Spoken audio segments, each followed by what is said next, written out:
Hello and welcome to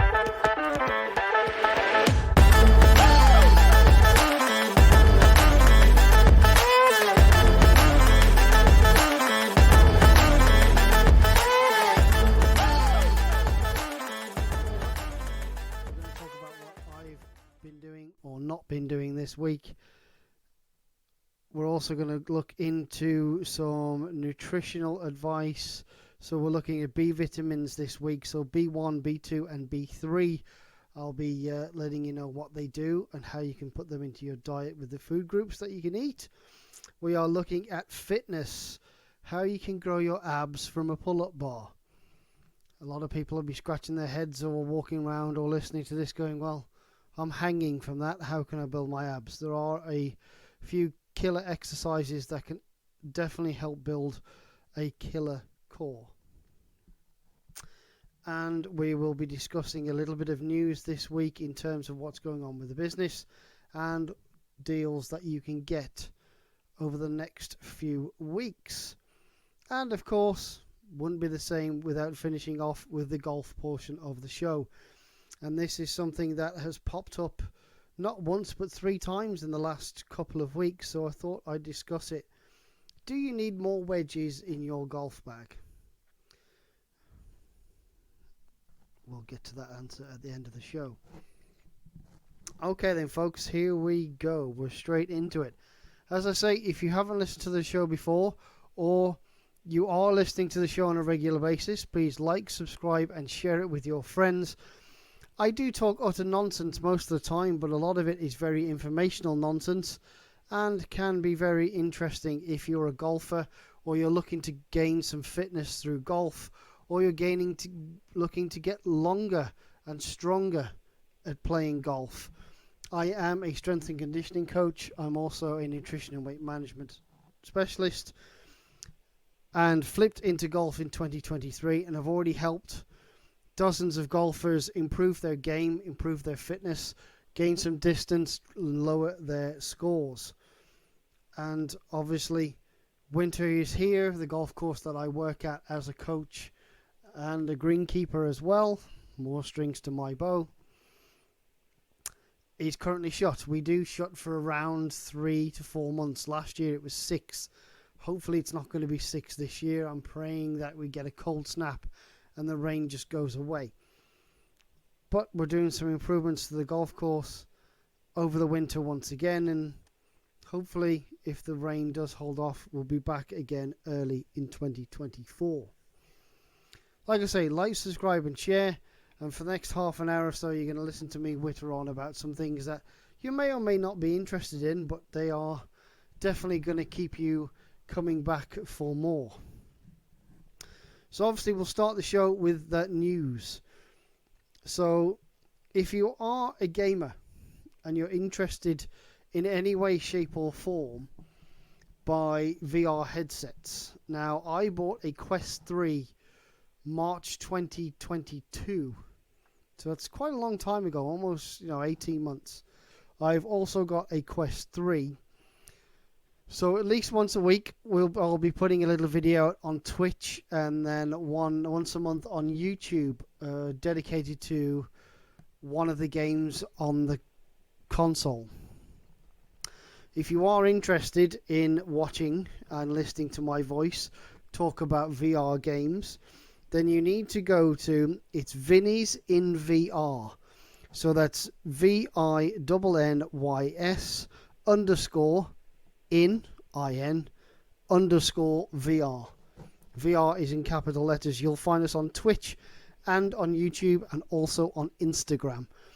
There will be like an hour warning before we go live on Instagram, so sign up for the usual, like, subscribe and share. And if you're interested in buying one of these headsets, or you've got one of these headsets, please add Mr. and Mrs. Vinny on the Quest platform, and we'll come and join you for a game of golf or fishing or whatever it may be.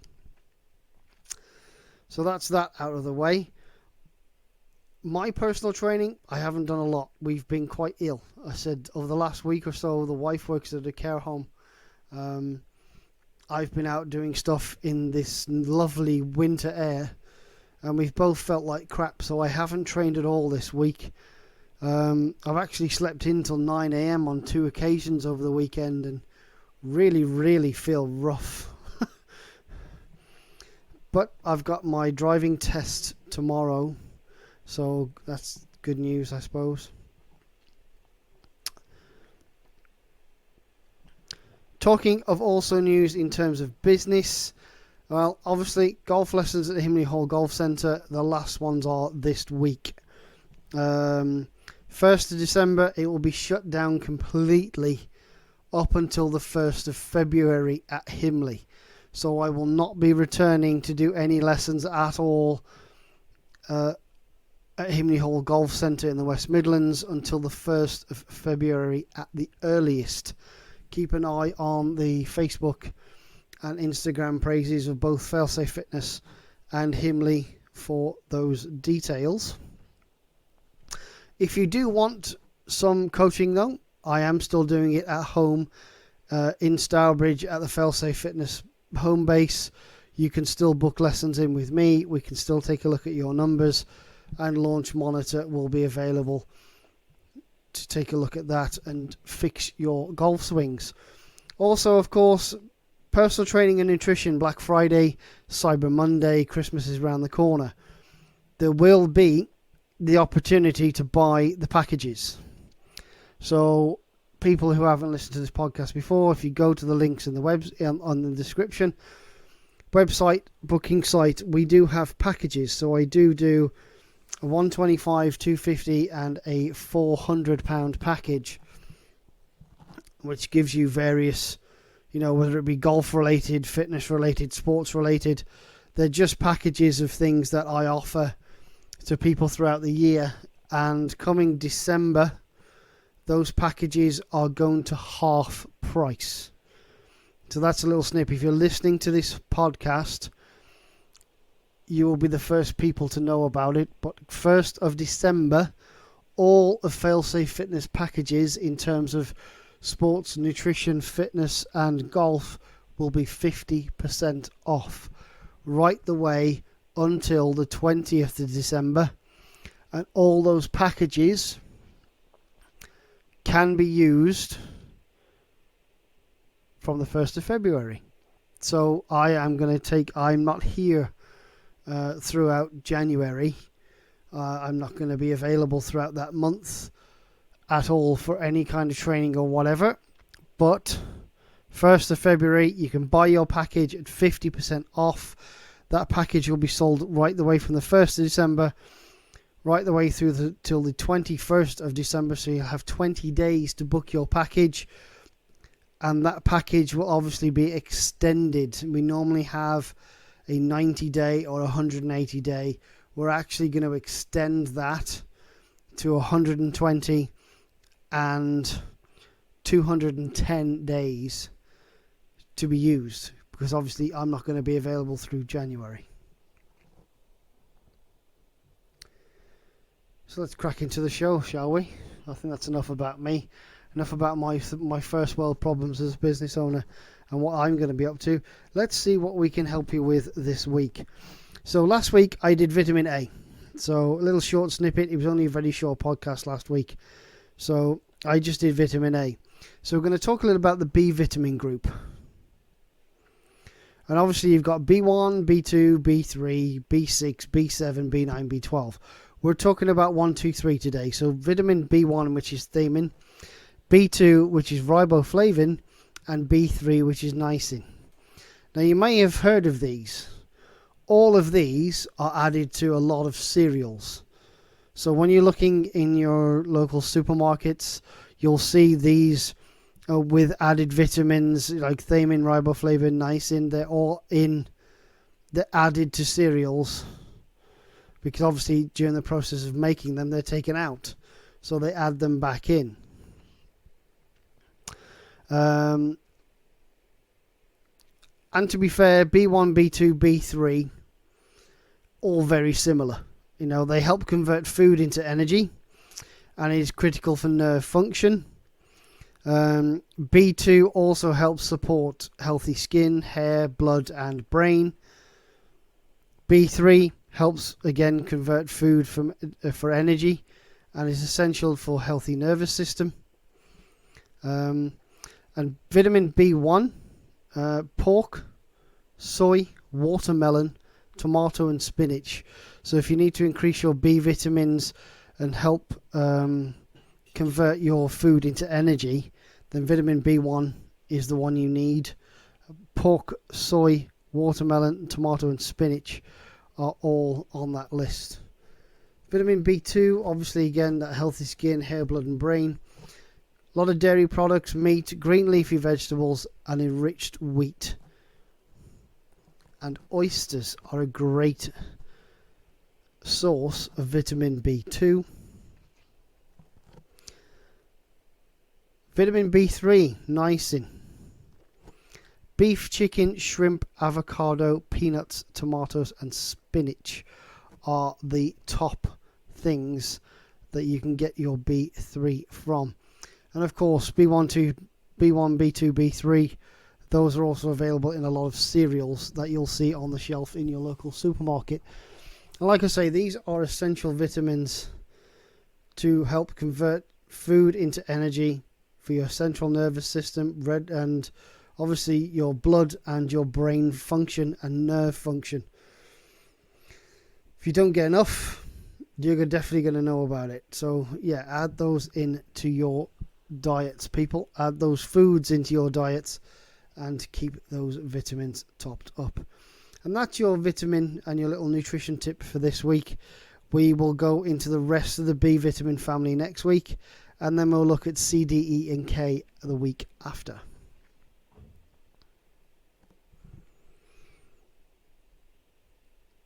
Fitness. Now, as a coach, I've been a coach for almost 10 years, and I did CrossFit back when Rich Phoning was popular. I haven't done CrossFit for 3 years now, since pre-COVID. Mid 2019, I gave up CrossFit and Olympic lifting. So I've been out the game in terms of competitive for 3 years. But the one thing I did notice by doing CrossFit, they have a lot more ways of doing things that are very different.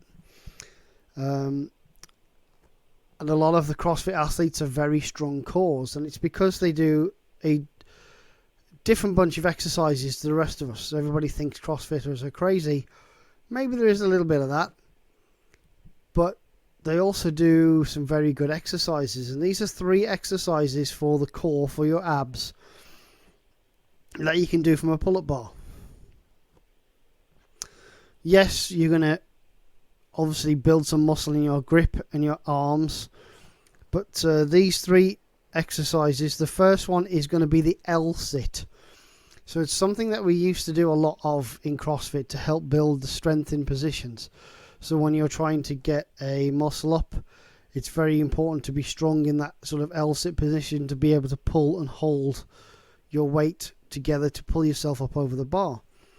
So what you do, you hang arm's length from the bar, and you're just going to raise your feet together and keep them like an L and sit there for as long as you can. And you're going to think this is fine. First it's going to be your shoulders, that's going to hurt.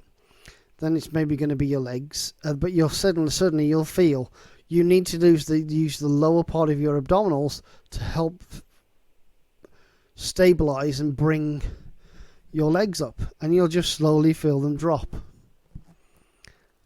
And when they do, that's when you drop down and do again. So if you just do 3 sets of that for as long as you can with about a minute's rest in between, that's going to help build those lower abs.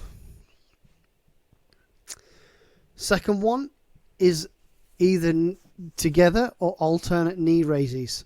So you're going to again hang from the bar, full arm's length, full length hang from that bar, and you're either going to bring those knees up to parallel, or you're going to bring one up and then the other, and work them individually and do sets of 8 to 10, 10 to 12, each side, and then drop yourself down and do yourself 3 sets of those.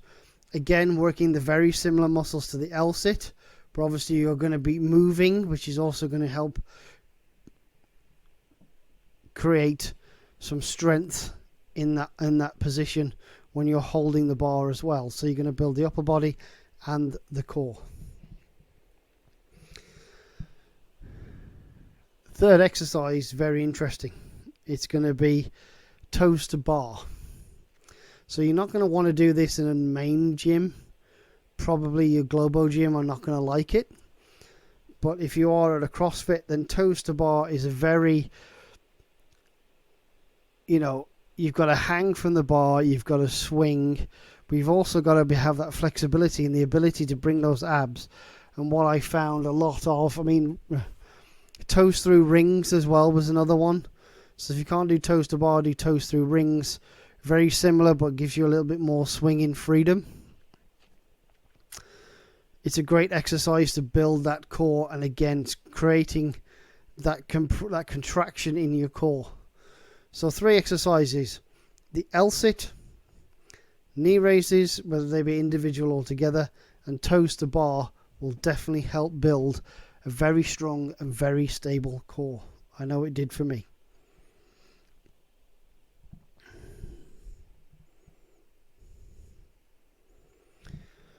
Then we're going to go into golf. So this is something that's popped up quite a lot. Like I said, I've had 3 clients in the last couple of weeks message me, do I need more wedgies? I've borrowed a wedge. Excuse me, the cat was sneezing his arse off. I think he's just as ill as we are.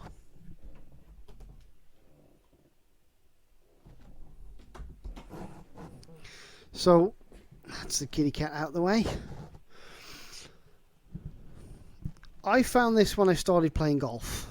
Had a set. It was I think it was 4-iron to sand wedge.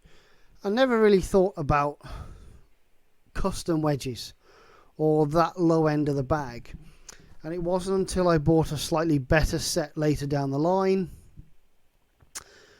that I kind of realized that most of the better clubs were going to be, 4 to pitching wedge, 5 to pitching wedge, 6 to pitching wedge, maybe gap wedge if you're lucky.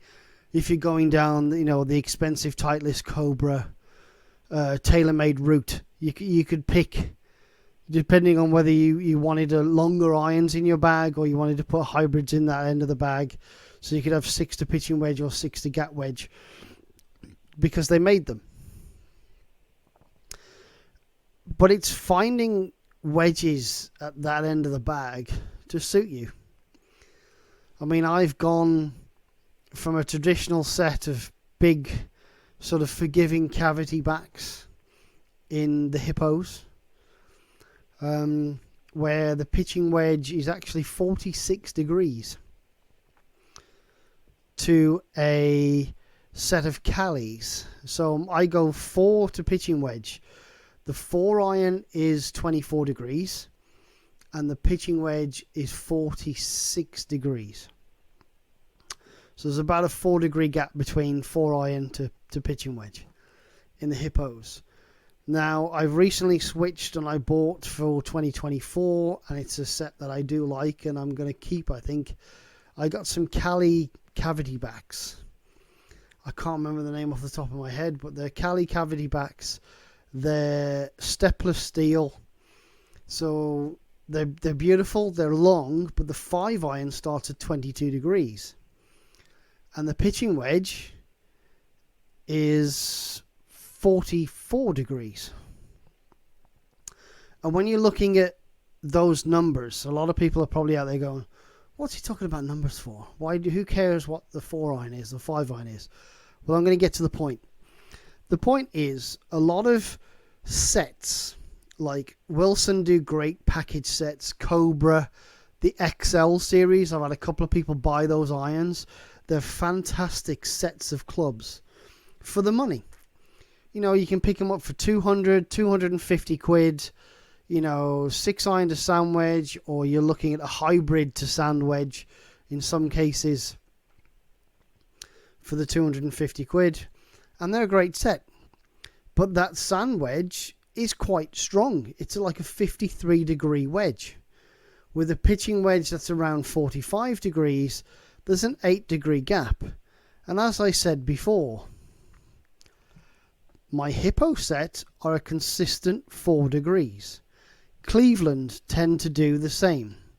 So anybody playing Cleveland irons of any description or Ben Hogan irons will have this very consistent, they're 24, 28, 32, 36, 40, 44 degree gaps, a 4-degree gap between all of it.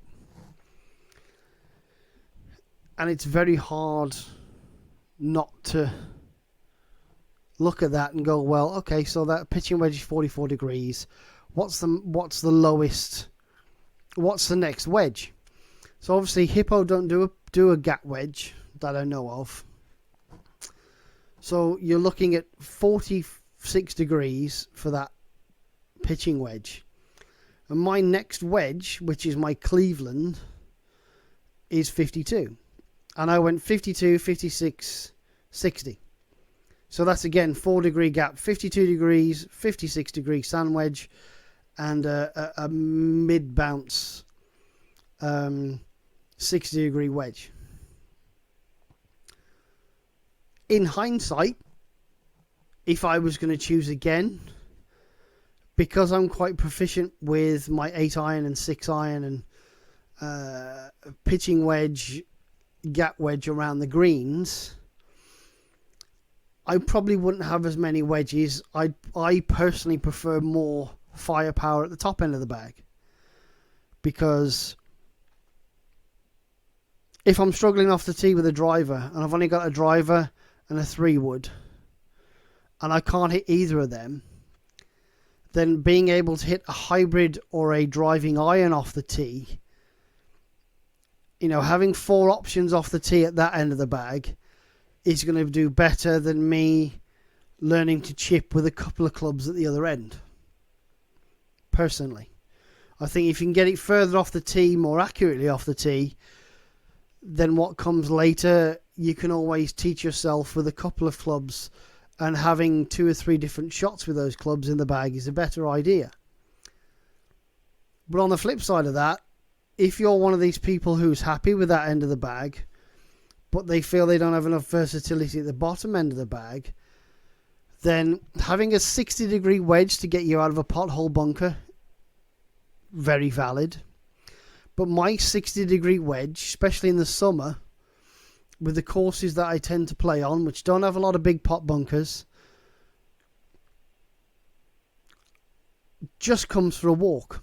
So 9 times, I'll probably say 8 times out of 10 rounds, that gets pulled out and another hybrid or a long iron goes in. So when we're talking about do you need more wedges? Potentially yes. I think if you've got a package set, then a package set that goes up to sand wedge, it might be that sand wedge, and what I've seen from coaching this year and seen from a lot of different club manufacturers, no offense to any club out there, you're all the same. Whether that be Titleist, Cobra, TaylorMade, Hippo, Wilson. If you buy a package set and that set's got a sand wedge in it, it's not a sand wedge you can open up. It's not a sand wedge that has any heel or toe relief. It's a sand wedge that has a very large sole with a lot of bounce, but will predominantly want to be played square. Now, when I say square, I mean like you're going to hit a normal shot. Face is at target, you're at target, everything is square on. That's how those package sets are built. If you want versatility, the recommendation from me in terms of wedges and your bag makeup would be you go 4, 5, 6 iron up to pitching wedge, maybe gap wedge in the same set if they make it. I'd probably say go for the gap wedge if you can get it. It's going to cost you a little bit more to go 6 to pitching wedge. To go 6 to gap wedge than 6 to pitching wedge, but at least you fill that gap. Because as I say, like myself, with the Callies that have a 44-degree pitching wedge, their next wedge in the Cali set or Cali group of clubs is 52 degrees. I think they did do a 50, but that's still a 6-degree gap. And that's quite a lot. From pitching wedge to gap wedge at 50 degrees, that's 6 degrees is a big gap. So ideally, you want no more than a 6-degree gap between your pitching wedge and your gap wedge, we shall say. But if you can pick up the gap wedge from the manufacturer of that set of irons, so like Titleist, I think their gap wedges range from 47 to about 50 degrees, and then obviously from then on, Titleist offer a 48 degree to a 62 degree set of wedges that we all know as Vokeys. So you've got to really build your bag around what your needs are. And if you're one of these people that has got a packaged set of irons, Cobra, Wilson, whoever it may be, when you've bought that package set to start playing golf again, or just you like the look of them, or you were convinced in a bay that these are going to be better than your 20-year-old irons, you've bought them, you like them, you play them, but you've got no versatility. So if you're looking for versatility in your wedges, then maybe buying a gap wedge, something between your pitching wedge and your sand wedge, and then buying a lob wedge is going to give you more versatility. But wedges are very difficult to buy. And I don't mean that there aren't enough of them, because damn, there's enough of them. I think Cobra have got three designs. You've got the Vokeys that have got, like I say, they go from like 46 degrees right up to 62 degrees, and they've got a plethora of grinds. And when we talk about grinds, you've got the S grind, which is probably meant for sand. You've got a V sole. You've got, T grind, which is the tour grind, which has got heel and toe relief. They've got all kinds. They've got about 4 different grinds and about 10 different lofts. And it's all perspective. A client messaged me the other day and said, I want to buy a 60-degree wedge. I'm not going to stop you. He said, I'm finding that from 50 yards, I can pretty much hit it 3/4 and it's stopping and it's wonderful. I said, that's great. I said, but you've got to consider conditions. I said, the minute it's wet, so the extra bounce is you're getting, out of that turf. The ball is flying quite high and stopping because greens are wet, especially here in the UK. It's been stupid weather all year, to be fair, for Walter. So picking your wedges, if you do have a package set, I recommend going and taking a look and maybe leaving that sand wedge behind and going and getting yourself a gap wedge that fits in between. After your pitching wedge, get a gap wedge and a sand wedge and maybe a lob wedge. If I had my time again, I would probably go, if I'm going to stick with these Callies, I might go 50 degree and 58 degree wedge. And 50 degree doesn't sound like a lot, and it isn't a lot. It's not a lot of loft. But at least the 58 degree wedge with a mid to low bounce, I'm going to be able to use out of bunkers, chipping it over, getting me out of some dodgy situations. And the 50 degree is going to be used as an approach wedge or a bump and runny wedge, because I don't use the sand wedge. It's got 14 degrees of bounce, and I don't play on a golf course that has a lot of sand in it. At least with a 58 degree, if I had like a T grind where I've got loads of heel and sole and heel and toe relief, I can open and close that to my free will. I have the ability and the skill to manage the low point to get the ball out the bunker. So yeah, do you need more wedges? Probably yes. I don't think you need more wedges. I think what most people need are wedges that fit the composition of their game, of their bag. Like I say, if you've got a pitching wedge that stops at 42 or 43 degrees, especially if you're in these D7, D9 irons, I think it's 43 degrees for a pitching wedge, which is old school money 9 iron. In fact, it's pretty close to old school money 8 iron, not 9 iron. And they go so far that 43 degrees wedge, you're going to need a 48 degree gap wedge, a 52 degree wedge, a 56 degree sand wedge, and a 60 degree lob wedge. So now you've got, pitching wedge, gap wedge, lob wedge, sand wedge. You've got 4, potentially 5 wedges in the bag. And then you've got, 5, 6, 7, 8, 9 iron. That's your 10. That's 10 clubs. Putters 11, drivers 12. 3 woods, 3 or 5 wood is 13, and then you've got 1 space. So you've got between your 5 iron and your 5 wood. That's a big gap. And like I say, if you can throw a couple of those wedges, or throw one of those wedges, like the 52 degree out the bag or 56 degree out the bag, to give yourself more ammunition at the top end, I think would benefit more golfers than it would if you can learn yourself to chip with 1 wedge. And I did this, and it's not recommended, but there are a couple of pros that did this. They used to use a 50 or a 52 degree wedge for everything around the greens. And it's nice to know that you can control 1 club that way. If you have the go-to club that you can confidently get it up and down with inside 15, 20, 25, 35 yards, do it. Because you can build that confidence, you know how it's going to react, you know what it's going to do, learn that, and give yourself more options getting closer to the green or getting off the tee. But like I say, it's all subjective. Do you need more wedges? Well, do you? Is your bag lacking? Do you lack versatility at that end of the bag? You can't open a club up, you've got to play your sand wedge square, etc, etc. What kind of courses do you play? Is it really fine sand? Is it in the UK where the sand's crap and it's always wet? And you've got to think about as well, and something I said to these clients as well about wedges, final thing about wedges, is that I tend to run 2 sets.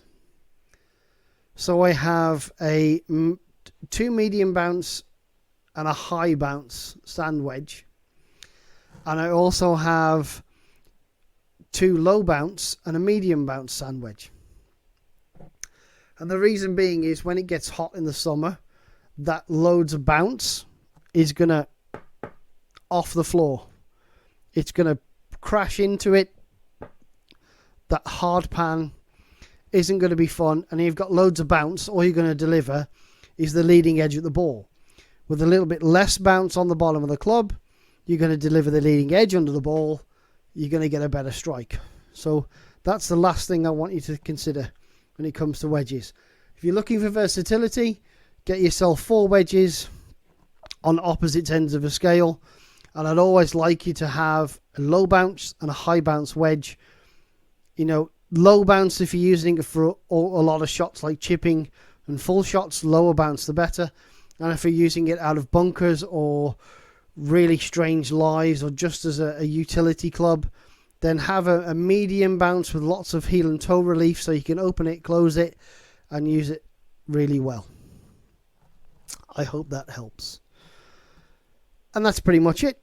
Thank you for listening to me just bore you about wedges for the last 10 minutes. But all you golfers out there will understand that end of the bag is up for big discussion. We know the new TaylorMade driver is going to give you 5 yards, 10 yards, and 10 mile an hour in ball speed, as it does every year. But yet no one's hitting, no amateur I know is hitting 350 yard carries yet, which is weird, isn't it, when you're paying £700 a year for a new driver.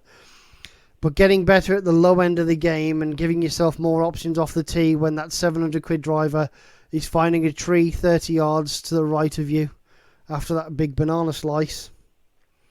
What can I say? But yeah, that's about it. That's all I've got to say about wedges. That's what I've got to say about B vitamins. If you do want a bargain, 1st of December, give us a ring. You'll be able to book 50% off my packages, and all those packages start on the 1st of February because I'm not going to be available through January. Have a great week, and we'll see you again on Monday. Bye bye.